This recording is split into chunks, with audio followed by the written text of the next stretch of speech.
What's up everybody, Josh Cannon here, and I, like most people, love video games. They're a great way to pass the time or to just relieve some stress, but every now and then a video game will come along that everybody freaking loves, and I just can't see what's so great about it. It's happened to me throughout my entire gaming career, and tonight I would like to present a couple of game series, very popular game series that won over critics and won over fans alike, but I just failed to get any enjoyment out of it. And I'd like to hear from you later on about maybe what big game series you could never get into. Maybe it's some of these game franchises behind me that you just could never get into. So let's take a look at some popular video game franchises or titles that I was just never able to get into.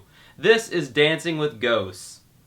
So I should probably preface this video by saying that I have actually played all of these games I'm going to talk about, and I did put forth a valid attempt at getting into them. I never go into a game wanting it to be horrible. If I spend money on it, I want it to be great. Also, these are just my opinions. No matter how ignorant they may come across, I am entitled to them. Alright, here we go.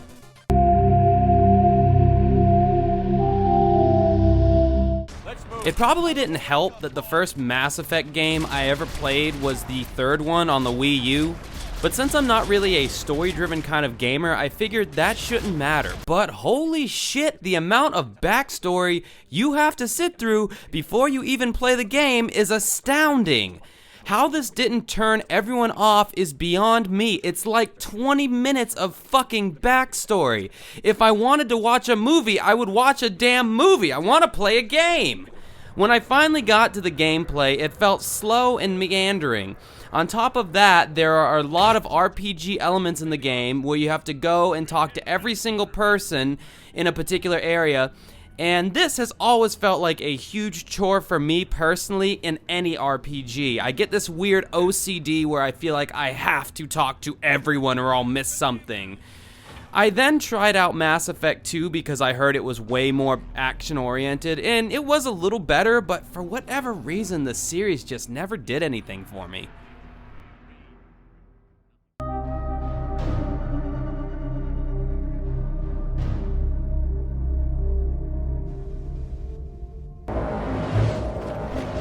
I always heard this was a must-play game from the Xbox 360 generation, so I figured it would be a wise purchase. After a few hours in, however, Gears of War just felt like every other generic first-person shooter game I had played at that point. Hide behind things, shoot, throw frag grenades, shoot some more, yawn. I don't know. Maybe I didn't stick with this one long enough, but it just felt so generic, and the controls didn't feel as solid as, say, Call of Duty or a game like that. So controlling the character didn't even feel like it was natural. It felt like it was going to take some time to get used to. I don't know, I just couldn't get into this one.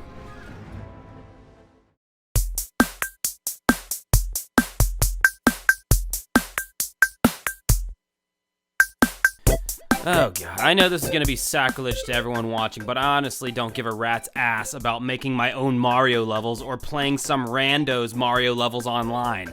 I want a team of experienced game designers crafting and playtesting levels up in Nintendo R&D 1's ivory tower, rather than some scrub like me making some sad excuse for a level.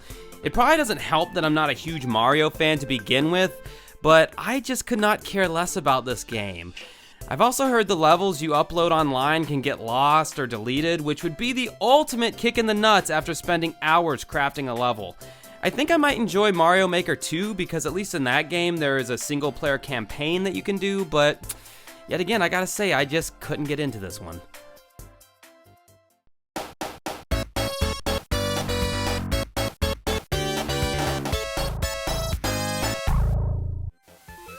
Yeah, I don't like Sonic. This game just was never fun to me. I don't think I've ever been able to charge my spin up properly, and for a game that emphasizes speed, there sure are a lot of fucking obstacles in your way that ruin that feel of continuity. And is there any worse feeling in the world than having to scrounge up all these rings just to have them spill out of your chest cavity when running into an enemy? I think I die a little inside every time that happens. I always felt like I just wasn't playing this game right or something. There was always bonus items out of my reach or areas that I felt like I was missing. After the first few levels, I just wanted to play something else. Sonic's Adventure on the Sega Dreamcast was a pretty kick-ass game, though. That I will say.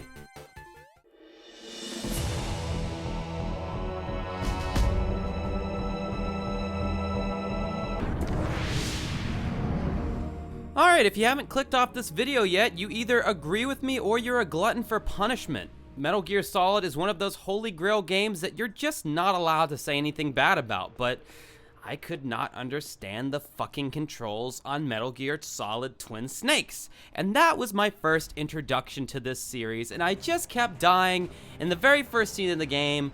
My only other experience with this series was the ancient Metal Gear Solid games on the NES, which were also difficult and not very fun. Alright, hold on. Stop.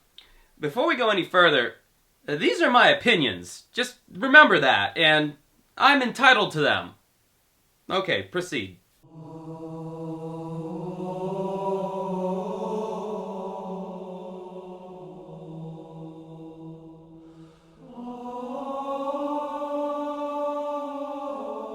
Oh my god.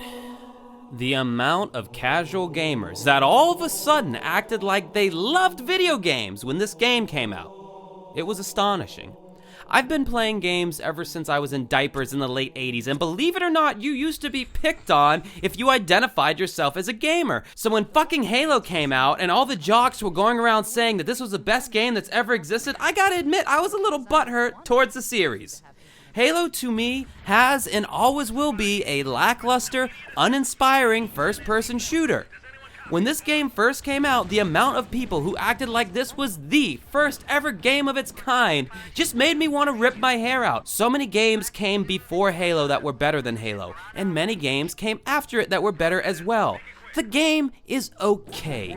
It's just okay. And I might have beat the first one, but I definitely haven't played any of the other games in the series. It was just very lackluster. I couldn't get into it.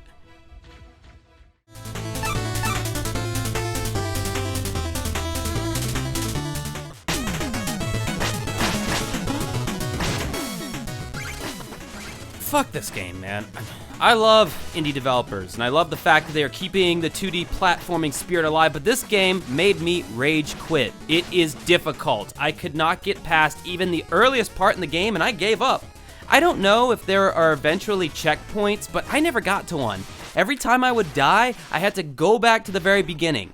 The controls didn't feel all that great either, and I do want to mention, I feel like me playing this game on the Wii U might have been a hindrance in the controls department. I think it's a well-designed game and all, I just wasn't able to get into it.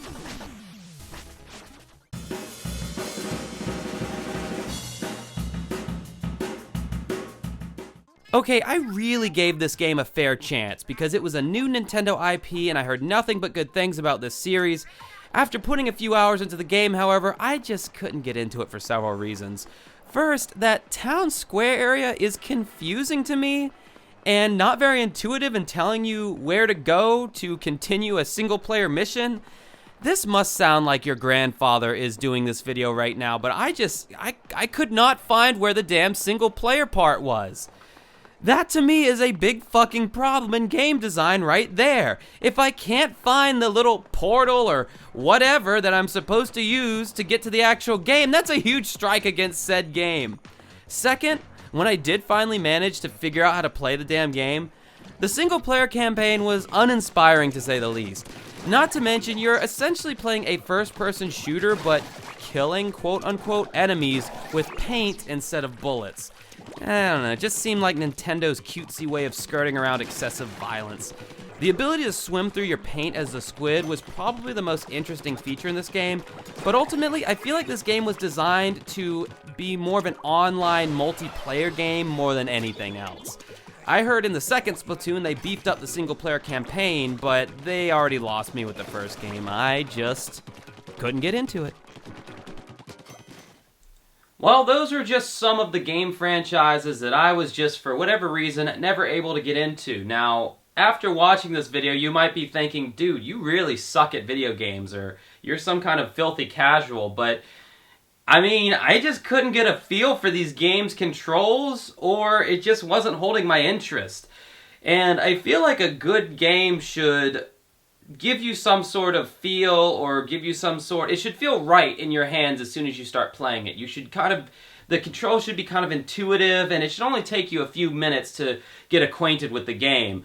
I look at Spider-Man, the newly released Spider-Man for PlayStation 4 is a great example of good game design. The controls felt like butter in my hands instantly, and I didn't feel like I really had to figure that much out. Of course, there's little nuances here and there, but if I'm having trouble even moving the character, or there's an aesthetic that isn't pleasing to me, or the storyline is just kind of boring and I'm not invested in it, then I don't know. I don't care how popular it is. I'm not really going to enjoy it no matter how long I play it. And I've played a lot of games that I just kind of forced myself to get through because it was this amazing, critically acclaimed game. But for these, whatever reason, I couldn't. So I'd like to hear from you. What games could you just never get into for some reason? Let me know in the comments below. I will discuss with you.